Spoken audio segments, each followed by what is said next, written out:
Hello and welcome to Clearview News. We are reaching you live from Nigeria's capital city, Abuja. In the news, top officials of Independent National Electoral Commission meet in Abuja to reappraise challenges and fine-tune strategies for the March 9 governorship and state houses of assembly elections. Ruling All Progressives Congress dismisses allegations of manipulating last Saturday's presidential election, says President Buhari's re-election is a vote for integrity. Thousands of air passengers stranded as several airlines cancel flights over rising tension between India and Pakistan. I am Rose Audu with details of these and more. The Independent National Electoral Commission, INEC, and the resident electoral commissioners from the 36 states and the Federal Capital Territory met in Abuja this Thursday to prepare grounds for the March 9 governorship, state assembly and FCT area council elections. The meeting also provided a unique platform for the electoral officials to reprise challenges associated with the conduct of last Saturday's presidential and National Assembly polls, which both local and foreign election observers say fell below standards already set during the 2015 general elections. Clearview TV's Aniete Patrick was there and now reports. The 2019 presidential election is behind us, but definitely not without its own fair share of ups and downs. It is against this backdrop that this first post-election meeting between the INEC chairman and the resident electoral commissioners is convened, with the focus now being shifted to the governorship, state assembly and Federal Capital Territory area council elections slated for March 9th. The INEC chairman Mahmood Yakubu says a review of the experiences of last Saturday's elections will help strengthen the processes for future elections, starting with those only 8 days away. He adds that governorship elections would be conducted in only 29 states of the Federation, as the 7 other states' governorship elections are staggered and conducted off-season. However, in all the states of the Federation, there would be state assembly elections as well as the local council poll in the FCT. I thought that since the resident electoral commissioners were here with the state collation officers for the presidential election, it is important for us to meet and review the experiences of the last election with a view to strengthening our processes towards the successful conduct of the state elections on Saturday, March the 9th. We have gone very far with all the arrangements for the elections. Elections will hold on March the 9th for the election of governors of states as well as members of their state assemblies. So in short, the purpose of this meeting is in keeping with the tradition of the Commission. Once you conduct the national elections, you take stock and review so that processes and procedures are strengthened, learning from the experience of previous elections before we go into the state elections. So at this point, the meeting will go into a closed session so that we can discuss preparations for the governorship and state assembly elections. A statement will be issued at the end of this meeting. As Nigerians again return to the polls on March 9th, expectations remain high that observed challenges would be addressed to ensure a more credible exercise. Aniete Patrick, reporting for Clearview Television. The national chairman of the ruling All Progressives Congress, APC, Adams Oshomole, says last Saturday's re-election of President Muhammadu Buhari is a referendum on his personal integrity and that of his administration. Addressing a news conference at the party's national secretariat in Abuja, Oshomole faulted claims by the PDP presidential candidate Atiku Abubakar that the elections were rigged. But I think it also borders on arrogance for Atiku Abubakar to suggest that our future is tied to his presidency. Atiku is destined never to be president of Nigeria. And I ask you to review his character, because I keep speaking about character during the election. Leadership is about character. Atiku's desperation is so obvious, so desperate that in 2003, it is on record, he challenged his own boss, President Olusegun Obasanjo, not to do a second term. And in the end, they fought naked at Wuse Market. Subsequently, Atiku decamped to join ACN. I was in ACN then. We offered him the ticket. Like Father Mbaka will say, he became like a big bird, like a vulture that couldn't fly. And he lost that election.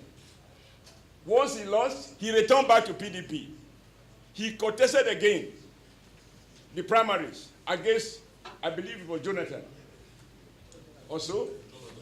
Right. And he lost the nomination. Because he has only his interest in mind, he decamped again from PDP and returned to APC.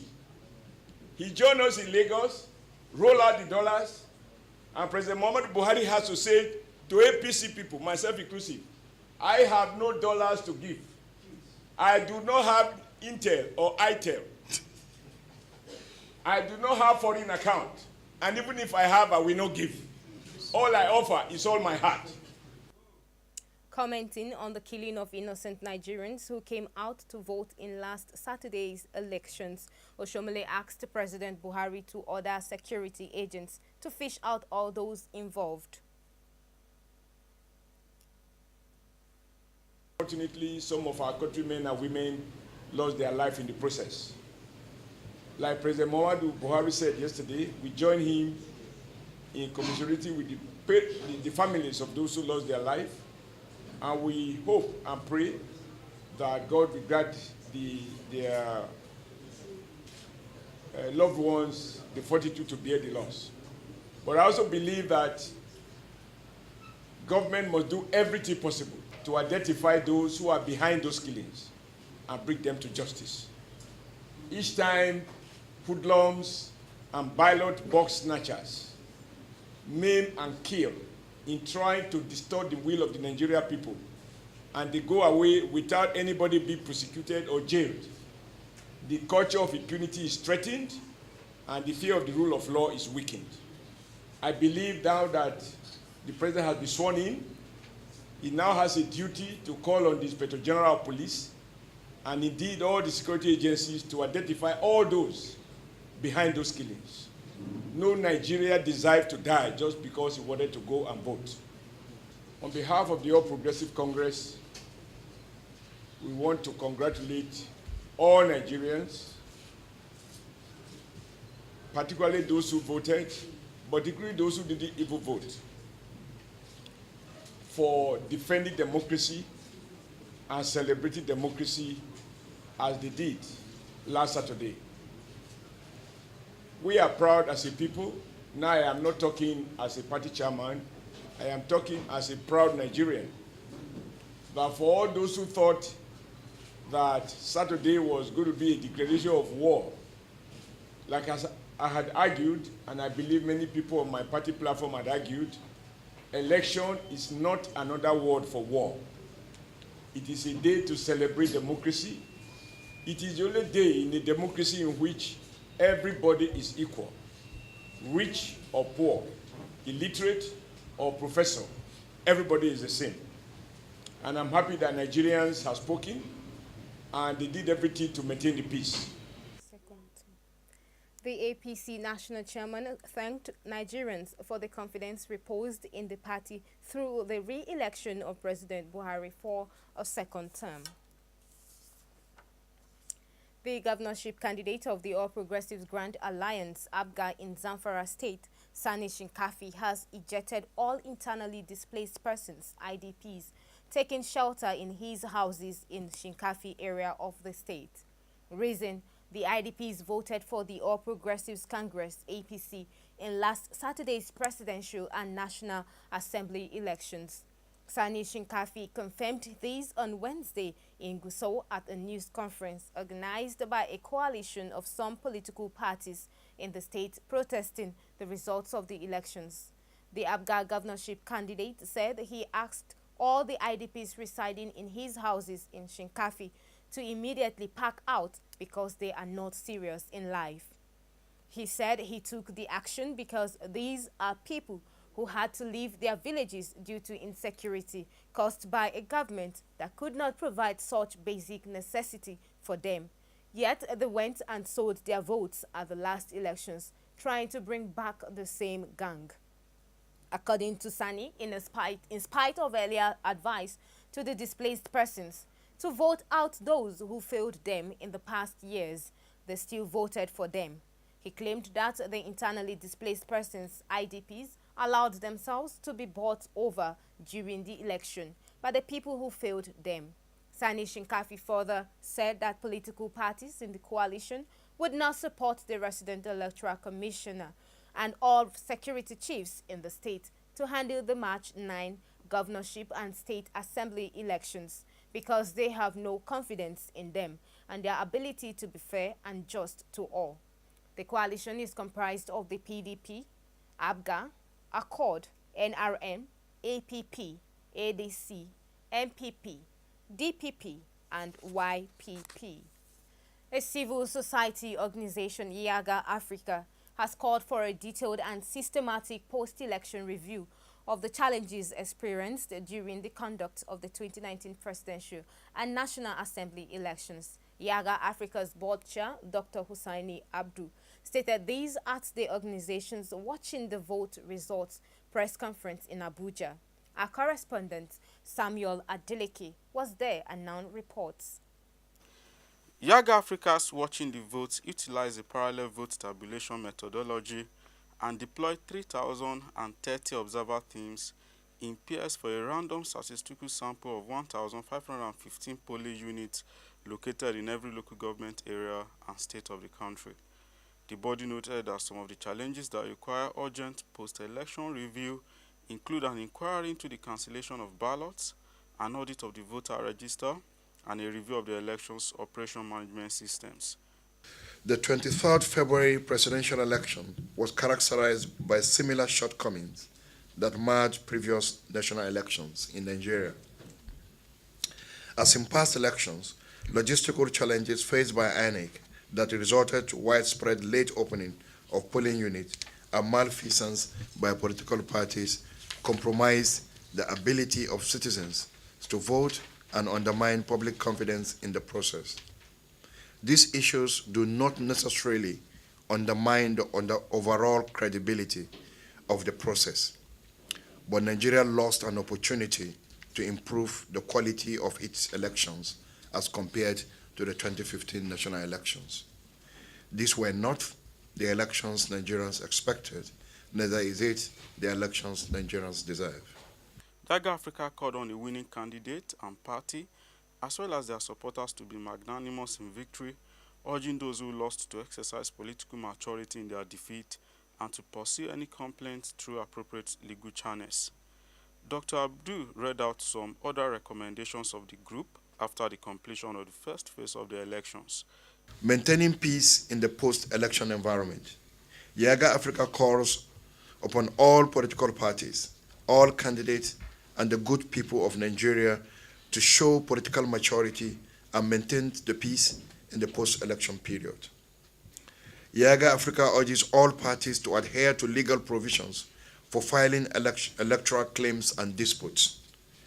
Should such claims be filed, Watching the Vote calls upon the election tribunals to adjudicate claims in timely manner and to make the outcomes available to the public. Prosecution of election offenders. Yaga Africa calls on INEC and the security agency to, as a matter of urgency, commence investigation and prosecution of electoral offenders, especially for the violent disruption of electoral process which led to the death of some citizens. As the country prepares for the March 9 governorship and state houses of assembly elections, Yaga Africa, like other election observers, is expected to continue to build a vibrant citizens-led movement that will represent the interest of truth, transparency, and integrity as Nigeria takes the next step forward in our democratic growth. Samuel Adeleke reporting for Clearview Television. And the Infrastructure Concession Regulatory Commission has presented a full business case compliance certificate for the establishment of a military and paramilitary clothing and accessories factory in Kaduna. At the presentation ceremony in Abuja this Thursday, the Minister of Defense, Mansour Dan Ali, said the issuance of the certificate lends credence to the potential of the project for national growth. Prudence O'Connor was at the Ship House headquarters of the Defense Ministry and now reports. According to the Minister of Defense, Mansour Dan Ali, the establishment of the military and paramilitary clothing and accessories factory in Kaduna under a public-private partnership between the Defense Industries Corporation of Nigeria, DICON, and Masri Corporate Wares of the Republic of Turkey will meet the accoutrement needs of the armed forces of Nigeria. The government is therefore committed to the task of establishing a functional military-industrial complex, which we are witnessing today, which will provide indigenous support for adequate kitting and the equipment of our armed forces. The insurance of full business case compliance certificate for this project has lent credence to the potential of the project to herald the revival of one thriving sector in Nigeria. Once completed, the venture is expected to significantly meet the accoutrement needs of the armed forces of Nigeria and other uniform military organizations. This will further help in creating direct and indirect job opportunities for the teeming youth of our country, which will conserve our foreign exchange. Presenting the compliance certificate, the Director General Infrastructure Concession Regulatory Commission ICRC, Chidi Izuwa, says the project will bring immediate investment of 4 billion naira into the Nigerian economy and create about 1,000 direct jobs. This project will bring an immediate investment capital of 4 billion naira into our economy.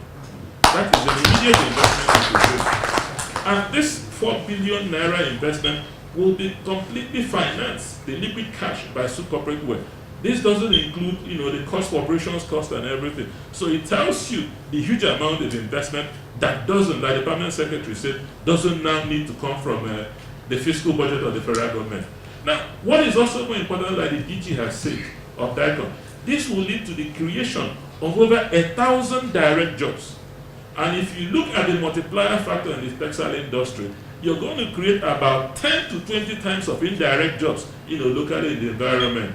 This would also result in savings in foreign exchange that is currently demanded to procure uniforms abroad, so amongst other significant benefits to the country. What are the key project drivers and benefits? The textile industry and associated value chain is the best remedy for massive job creation. And we all know that our country requires jobs for our teeming masses. Receiving the full business case compliance certificate, the Director General, Defense Industries Corporation of Nigeria, DICON, Major General B.O. Ogunkale, says Nigeria stands to benefit from the project in several ways. We will be employing about 8,003 personnel to kickstart the whole process, and we also hope to expand. The share capital for the collaboration is 100 million, and it is expected that the establishment of this military garment will jack up our docile cotton industries in Zaria, Katsina, and that general area. In fact, as part of their visitation to DICON, we had to visit all those areas, and if the whole collaboration starts, then that will be one of our sources of raw materials. With the establishment of this factory, Nigeria will no longer rely on the importation of military hardware and ammunition, as well as clothing and accessories. Prudence O'Connor reporting for Clearview Television. And you're watching Clearview Television News. We will be back after this time out. Hey! Hey, my guy, how far now? I say make I remind you say you know say tomorrow na tomorrow we wan go mess up the election. Na tomorrow we wan go destroy everywhere. Guns dey, cutlass dey, bottle dey, everything go dey scatter everywhere. I swear. Solo. So you are planning to disrupt election and still ballot. How much did chief pay you to do this thing you are doing? Chief. How much? Tell me. Millions, in dollars. Millions, dollars compared to your life. Solomon. Well. Chief has 3 children. Solo, 3 good children. Shegu is in Canada. Ola is in Australia. Sheyi is in the US. Why did Chief give his children the millions to do what you are about to do? Of course, Chief is wise. His children, not you, deserve every protection. Be wise. And thousands of travelers were left scrambling when Thai Airways International cancelled more than a dozen flights to and from Europe after Pakistan closed its airspace amid rising tensions with India. Thai Airways in a statement said flights to and from London, Munich, Paris, Brussels, Milan, Vienna, Stockholm, Zurich, Copenhagen, Oslo, Frankfurt and Rome had been scheduled to fly over Pakistani airspace on Thursday. The cancellation of flights left passengers scheduled to leave Thailand's main Suvarnabhumi International Airport searching to find alternative flights as most of the airline's European flights leave after midnight. Superintendent of Tourism Police at Suvarnabhumi Airport, Colonel Arnat Chomshai, said there were about 5,000 passengers who came to check in but unable to fly, mostly Thai Airways. Thai Airways said it would resume flights later on Thursday after China grants permission to use its airspace. However, it said all flights to and from Pakistan were cancelled. The airline operates 1 flight a day to Karachi and Lahore and 4 flights per week to Islamabad. Thailand is among the world's most popular tourist destinations, receiving more than 38 million visitors last year, about 6.8 million of them from Europe. Pakistan closed its airspace after India and Pakistan both claimed to have shot down the other's fighter jets on Wednesday, with Pakistan capturing an Indian pilot a day after Indian warplanes struck inside Pakistan for the first time since a 1971 war. Many airlines route flights over Pakistan, and the closure of its airspace caused major disruption on Wednesday for airlines such as Emirates, Qatar, Singapore, British and Malaysia, as many were forced to suspend a reroute flight. Tensions have been running high since at least 40 Indian paramilitary police were killed in a February 14 suicide car bombing claimed by Pakistan-based militants in Indian-controlled Kashmir. And the summit between U.S. President Donald Trump and the North Korean leader Kim Jong-un ended with no agreement after the U.S. refused North Korean demands for sanctions relief. Speaking at a news conference, U.S. President Trump said North Korea wanted the sanctions lifted in their entirety, which Washington couldn't do, disclosing that no plans has been made for a third summit. The pair had been expected to announce progress on denuclearization. The original White House program for the day had planned for a joint agreement signing ceremony as well as a working lunch for the two leaders, but expectations were abruptly dashed with the cancellation of both. The pair had appeared to get along, as they did at the previous summit in Singapore. That summit was criticized for having produced little in terms of substance, leading to anticipation that Trump would push at the summit in Hanoi to produce an agreement on denuclearization.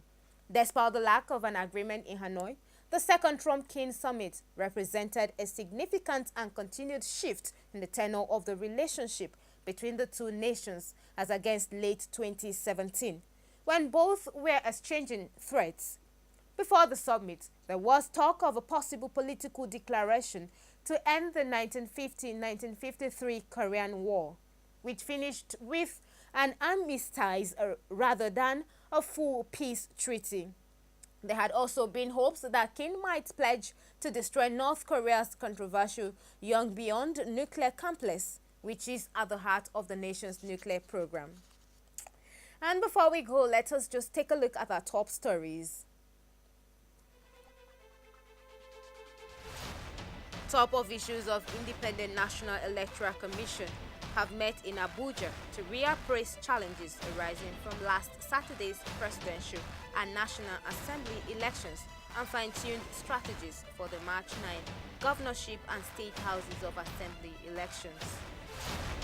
The ruling All Progressives Congress has dismissed allegations of manipulating last Saturday's presidential election, saying President Buhari's re-election is a vote for integrity. And thousands of air passengers are reportedly stranded as several airlines cancelled scheduled flights following the rising tension between India and Pakistan over the disputed Kashmir region. And that's the news. Remember that you can subscribe to our YouTube channel via Clearview TV. Like us on Facebook via Clearview Television Online. Follow us on Twitter at Clearview Online. Follow us on Instagram at Clearview TV_NG. You can also watch Clearview TV on Nightcomsat with any free-to-air decoder. For details, contact your local installer. I am Rose Audu. Many thanks for watching.